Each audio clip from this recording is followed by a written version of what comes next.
last week I practiced a counter arc with you guys just to show you guys how I control the hips and the shoulder. Right now, what I'm seeing is a lot of people doing when they're trying to engage that lead change to the second barrel is they're doing the counter arc on the back side, which if your horse is floating out and like floating out his shoulder or losing his hind end on the back side, you can do that there. But when you're trying to teach a horse how to switch a lead out of its first barrel, maybe for two reasons. Maybe what's happening is your horse isn't switching a lead at all, or your horse is not switching the lead, and if they're staying in that right lead, when they leave this barrel, then what happens is maybe they're drifting over here, and then you find yourself having to like hurry and try to get over for that second barrel. If what you're going through is your horse is trying to get back to the alley, that's something different. So we can address that later on, but most of the time that's maybe a horse kind of either being insecure about being in the arena by himself, or maybe he's got alley issues, or maybe you've been sitting and talking with your bestie too long at the alley and he's kind of buddied up there. So this is really for people who want their horses to have that smooth transition from their right lead to their left lead to set them up, or vice versa for that second barrel. I will say that if you're not having any issues and your horse doesn't switch his lead until he gets to the second barrel and he's running a straight line to it, I wouldn't pick on it. I don't think that that's a big deal. It's only a big deal if it's causing issues. If it's not, don't worry about it. So when I was saying that we want to try to keep from, don't take the finish away. So when you're trying to get that lead change, let your horse finish the turn and then ask for the counter.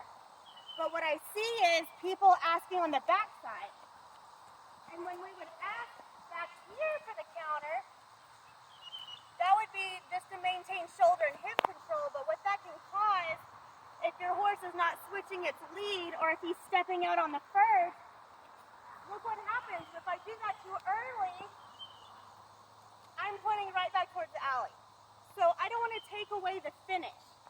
So if I have a horse stepping out, maybe what I do is let him finish, then pick up my counter. And you can even do a little circle here. Nose, let him finish, then counter. Ask your horse to get a little quick about it.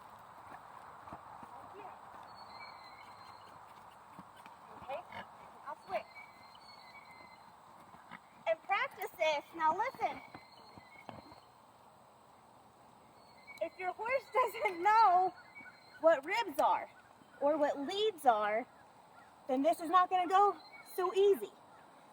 There are horses that naturally switch to go to that second barrel when you start them like day 2.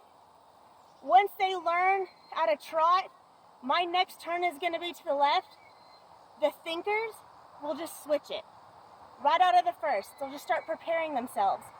And some of them won't. And that's okay too. Like I said, it's only if there's an issue getting across the pin. Now, if your horse doesn't really know the pattern yet, then that might end up being a problem, because you want them to think about their next move. Maybe spend a little more time trotting the pattern. Okay, one thing that's really going to help you or hurt you is how quickly you can get two-handed out of this barrel. Because when you're doing this counter arc exercise, you're picking up this rein and you're doing this counter arc. If you don't have the ability to get two-handed very quickly, for whatever reason, you're not going to be able to cue that horse in time. So the nice thing to do would be able to, like, as you're leaving that turn, after you finish it, get two-handed right away. If you can't, my rule is try to do it by halfway. because if you're behind your horse because you're trying to get two-handed really fast, but you don't have your balance, and the horse pushes you behind, all you're doing is hanging on their face anyways, and you're not going to accomplish what you want. So the key to this exercise is to get two-handed as quick as possible, and straighten him up a little bit.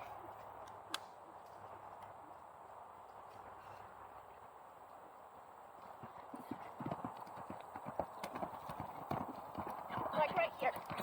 And then you get this good chain. If you can't get two-handed that quickly, then you're not going to switch that quickly. Because what we're doing is we've got to catch them two-handed in the same exact place that we're asking for the counter, which is right here. So very quick we have to get two-handed. If you're struggling to get two-handed as fast as you can, there are exercises and drills that we can do. Sometimes you've got to take care of that first, your athleticism as a rider, your strength as a rider, before you can help your horse. Bronson, for 20 years, has basically run to that first barrel in the left lead, switched to the right lead when he turns it, and then stayed in the right lead all the way to the second barrel, switched to the left lead, and then stayed in it. This exercise, after this long, is like, he's wondering what in the world is happening. But if he can start to figure it out after 20 years in a 10-minute video, then I really think that your young horses that are, or even your older horses that haven't been doing it this long, can pick it up. But it might not be in 10 minutes. And if it's not in 10 days, that's okay too.